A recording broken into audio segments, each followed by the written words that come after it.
आप सोच रहे होंगे 9 रूप तो देवी के होते हैं, फिर बहू? भाई बहू भी तो लक्ष्मी का रूप है। तो जब बहू के पैर पड़ने से घर में समृद्धि आती है तो और क्या क्या होता है, जरा देखिए। रामलाल और श्यामलाल 2 भाई थे। दोनों बड़े ही प्यार से साथ ही एक ही घर में रहते, लेकिन दोनों की बीवियों का रवैया एक दूसरे के लिए बिल्कुल ठीक नहीं था। एक दिन रामलाल की बीवी कहती है, अरे रमा, ये क्या कर दिया? सारा कचरा पूरे घर में फैला दिया। माफ करना दीदी, मैंने रखा तो एक ही जगह था, लेकिन हवा इतनी तेज चली कि उड़ गया। अभी उठा देती हूँ। हाँ हाँ जल्दी करो। और एक बात, अब भाई साहब से बोल देना कि 2 रसोई कर ले। पता तो है मेरा बेटा सोहन बड़ा हो गया है, अब लड़की वाले भी आने लगे हैं, तो उसकी शादी हो ही जाएगी इस साल।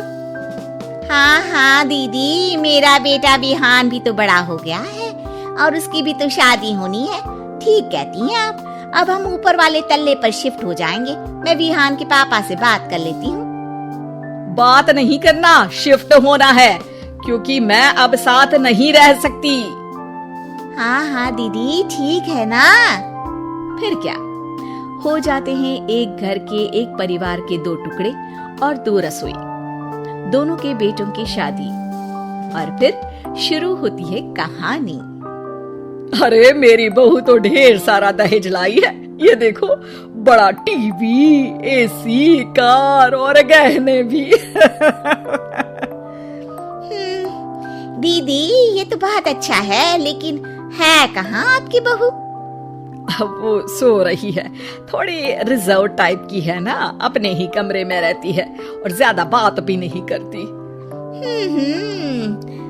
तभी रमा की बहू की आवाज आती है, माँ कहाँ है आप? जल्दी आइए, नाश्ता ठंडा हो रहा है और मुझे भी भूख लग रही है। आ रही हूँ बेटा, रुक। दीदी चलूं क्या? ये लड़की मेरे साथ ही बैठकर खाती है, वैसे भी भूख लगाई है। ये बोलकर वो चली जाती है। तभी श्यामा की बहू बाहर आती है और बाहर की ओर जाने लगती है। अरे बहू, कहीं जा रही हो क्या? क्या है माँ जी, बिना बात के ठोका मत करो। जा रही हूँ मैं। वैसे भी मेरे पापा ने कार घर में रखने को तो नहीं दी है ना। अरे नहीं नहीं बेटा, बिल्कुल बिल्कुल, घूमो घूमो। मैं तो कहती हूँ मुझे भी साथ लेकर जाया करो, साथ ही घुमा करेंगे।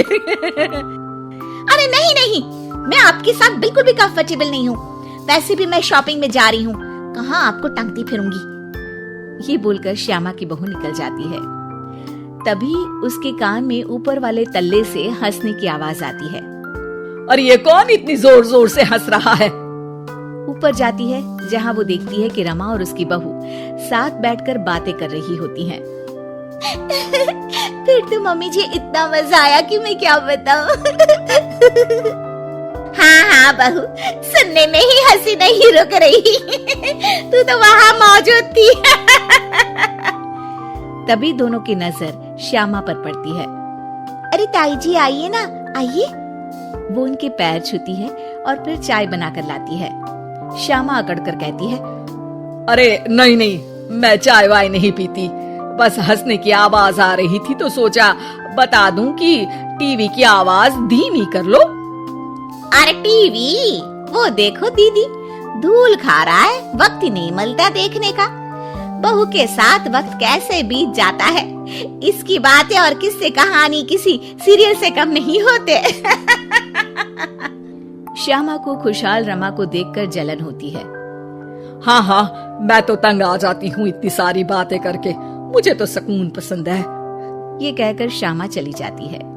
अगले दिन रमा अपनी बहू के साथ घर से जा रही होती है कि तभी दरवाजे में श्यामा उन्हें टोकती है। अरे कहाँ जा रही हो दोनों? अरे देखिए ना दीदी, इसे शॉपिंग करने जाना था। मैंने कहा अकेली चली जा, तो कहने लगी मम्मी जी आप घर में अकेले बोर हो जाओगे ना, आप भी चलो हमारे साथ। अरे अब इस उम्र में तू कहाँ घूमेगी? अब देखते हैं दीदी, जहाँ ये लड़की घुमा दे। मेरी बहू भी कल गई थी कार चलाकर। हाँ। तभी रमा की बहू कहती है, ताई जी मुझे तो कार चलानी नहीं आती, लेकिन हाँ, इस सुहाने मौसम में मम्मी जी को स्कूटी की सैर करा देती हूँ। श्यामा का मुंह बंद हो जाता है। वो अपने कमरे में चली जाती है जहाँ उसकी बहू बैठकर अकेली टीवी देख रही होती है। बहू, तू भी कुछ बातें किया करना, मैं अकेले अकेले बोर हो जाती हूँ। तो क्या मैं यहाँ आपको एंटरटेन करने आई हूँ? देखिए मम्मी जी, मैं तो सिर्फ ये कहना चाहती हूँ कि ये टीवी मेरे पापा ने दी थी, तो ये टीवी कल तक मेरे कमरे में लग जानी चाहिए, समझिए आप। ये बोलकर वो वहाँ से चली जाती है। श्यामा सोच लेती है कि वो अब ये सारी बातें अपने बेटे को बताएगी। शाम को उसका बेटा जब घर आता है, अरे देख बेटा, तेरी बीवी सारा दिन अपने कमरे में रहती है, न बात करती है न चित। मैं बूढ़ी सारा दिन भूत की तरह अकेली घूमती रहती हूँ घर में। अरे माँ, मैं क्या बोलूं? मैंने कई बार उसे बोला कि सबके साथ उठा बैठा करो, हंसा बोला करो और मिलकर रहो, लेकिन वो कहती है कि उसका मन ही नहीं करता। अरे क्यों मन नहीं करता है? ऐसा क्या हो गया? माँ, तुझे याद है उसके पिता ने कार देने से मना कर दिया था। कहा था कि उनके पास पैसे नहीं है, साथ ही तेरे सामने हाथ भी जोड़ा था, लेकिन कैसे तूने उसके पिता के साथ बुरा व्यवहार किया था। उन्हें कहा था कि पैसे नहीं है तो किसी भिखारी से शादी कर दो अपनी बेटी की। हाँ बेटा, तभी तो आज दरवाजे पर इतनी लंबी कार खड़ी है। बस माँ, तो अब तू उस कार से ही बात कर और उससे मन लगा, क्योंकि पिता के आंखों का आंसू आपकी बहू के दिल तक उतर चुका है और आपकी इज्जत उसकी नजर में। अब श्यामा को समझ आता है कि कुछ निर्जीव चीजों से घर भरने से अच्छा है कि सजीव चीजों से जिंदगी भरी जाए।